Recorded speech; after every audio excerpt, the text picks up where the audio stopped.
সুচিত্রা সেন ভারতীয় চলচ্চিত্র জগতের একজন সুনামধন্য অভিনেত্রী। সুচিত্রা সেন জন্ম 6 এপ্রিল 1931 সাল, পাবনা, বেঙ্গল প্রেসিডেন্সি, ব্রিটিশ ভারত, আধুনিক বাংলাদেশ। এই অভিনেত্রী কার্যকাল শুরু করেন 1953 সালে এবং তা সমাপ্ত ঘটে 1979 সালে। সুচিত্রা সেন, যার প্রকৃত নাম রমা দাশগুপ্ত, এই অভিনেত্রী চলচ্চিত্র জগতে সুচিত্রা সেন নামেই অধিক পরিচিত দর্শকদের কাছে। সুচিত্রা সেন ভারতীয় চলচ্চিত্র জগতে হিন্দি এবং বাংলা দুই ধরনের চলচ্চিত্রেই তিনি তার খ্যাতি অর্জন করেছেন।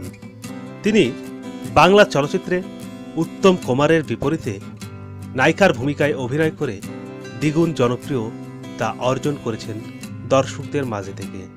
সুচিত্রা সেন অভিনীত প্রথম চলচ্চিত্র শেষ কোথায়, এই ছবির মাধ্যমেই সুচিত্রা সেন তার চলচ্চিত্র জীবনে পদার্পণ করেন, কিন্তু দুঃখের বিষয় এই ছবিটি এখনও মুক্তি পায়নি।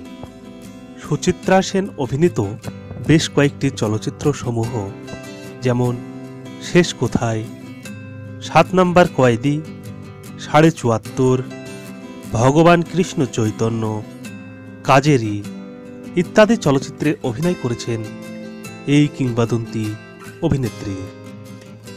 সুচিত্রা সেন 2014 সালের 17 জানুয়ারি ভারতীয় সময় সকাল 8:25 নাগাদ কলকাতার বেলভিউ হসপিটালে হৃদরোগ আক্রান্ত হয়ে পৃথিবীর মায়া ত্যাগ করেন এবং পরলোক গমন করিয়াছেন।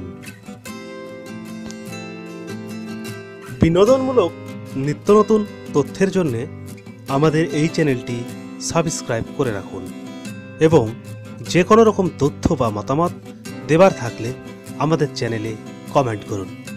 অবশেষে লাইক দিন এবং আপনার সোশ্যাল মিডিয়াতে শেয়ার করুন। এতক্ষণ আমাদের চ্যানেলের সাথে যুক্ত থাকবার জন্য আপনাকে ধন্যবাদ। আপনার দিনটি শুভ হোক।